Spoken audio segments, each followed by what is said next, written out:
un vieux ne sert à rien.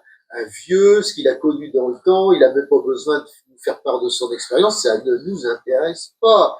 Il coûte cher. Non, c'est pas. Il a des traditions qu'on ne veut plus entendre parler.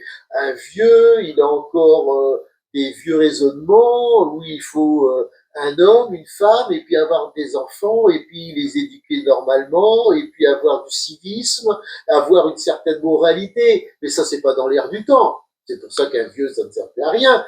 C'est pas du tout aller parler de ça à tous les wokistes, gauchistes, tout ce que vous voudrez, ça ne les intéresse pas. Place à l'immigration, par contre, place à l'immigration, faire venir que des jeunes hommes en particulier qui amènent une toute autre culture. Puis alors attention, on y vient aussi, c'est que c'est le mondialisme libéral, c'est la Macronie. C'est-à-dire qu'un vieux comme ceci, c'est plus tellement un consommateur intéressant.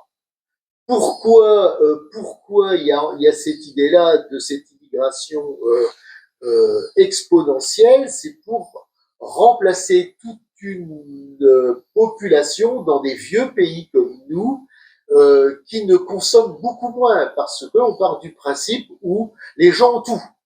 Ils ont tout. Maintenant, vous allez dans un foyer français qui est là depuis des années, vous avez une belle télé, vous avez un congélateur, vous avez une belle voiture, vous avez tout ça. Donc, voilà, donc tout type. Donc, le gros commerçant mondialiste, il bute pour vous vendre quelque chose, il sait plus quoi inventer pour essayer de vous alpaguer dans un magasin, alors que quand vous faites rentrer 500 000 nouveaux clients par an, qui eux n'ont pas accès à tout ceci. D'abord parce qu'ils n'avaient aucun pouvoir d'achat où ils étaient et où ils habitent. Il n'y a pas cet esprit de consommation, de surconsommation, et il n'y a pas les produits.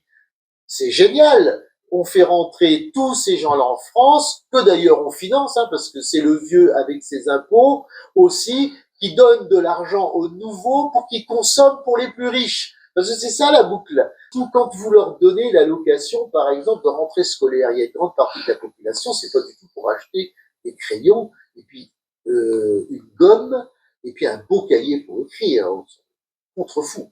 C'est pour aller acheter. Il n'y a jamais autant de ventes de télévision, de portables, de jeux vidéo que quand la prime à l'allocation scolaire tombe. Ça, le gouvernement le sait, on le sait tous. Donc, c'en est encore bien la preuve que c'est pas pour que les jeunes étudient, c'est pour faire tourner la société de consommation à bloc.